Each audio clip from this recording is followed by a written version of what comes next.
Madam President, I am as angry as any New Jerseyan, as any American, about the economic situation we have been put in. But the truth is, for those who are honest with themselves, they know that we're in an economic crisis and doing nothing is not an option.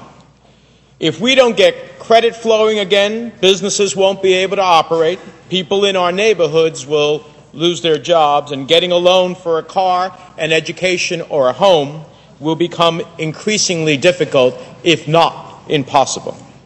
And I believe the American dream itself is facing one of the greatest risks in recent history. What we have before us is an economic stabilization plan. It is not perfect, but it will help protect and create jobs by restoring stability and confidence to our economy. Now, we've taken the plan the administration sent us, rejected it, and reworked it. George Bush first sent us a plan with no accountability, a plan where the idea of checks and balances was we write the check and they fill in the balance. But we've changed that plan, made vast improvements, and put taxpayers first. The plan provides for oversight, accountability, an oversight board, and a special inspector general. The plan makes sure that there's congressional review and ultimately approval for any additional funding over $350 billion.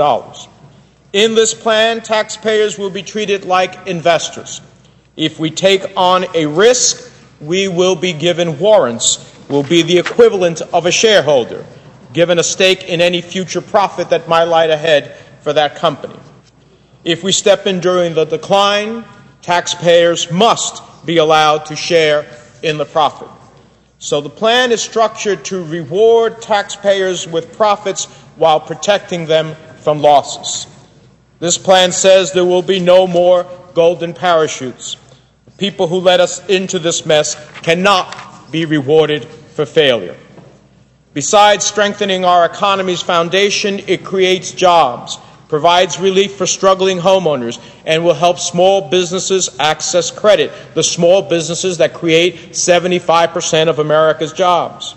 Tonight's vote provides also tax relief for the middle class by taking care of the alternative minimum tax in the next year.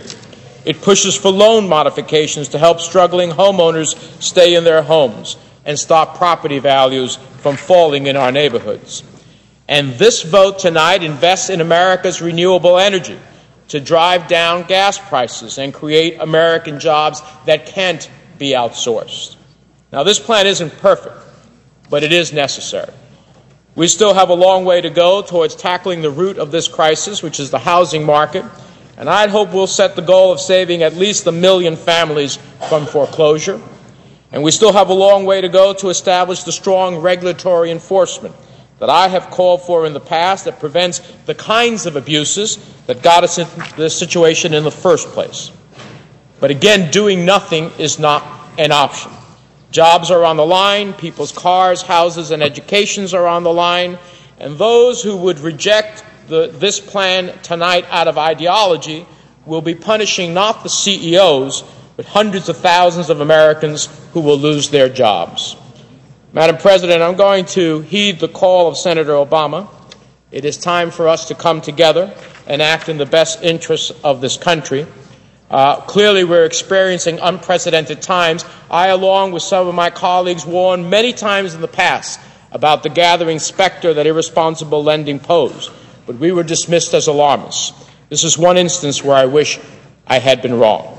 But tonight's not about looking back and pointing fingers. It's about looking forward and preventing even further damage to our economy before it is really too late.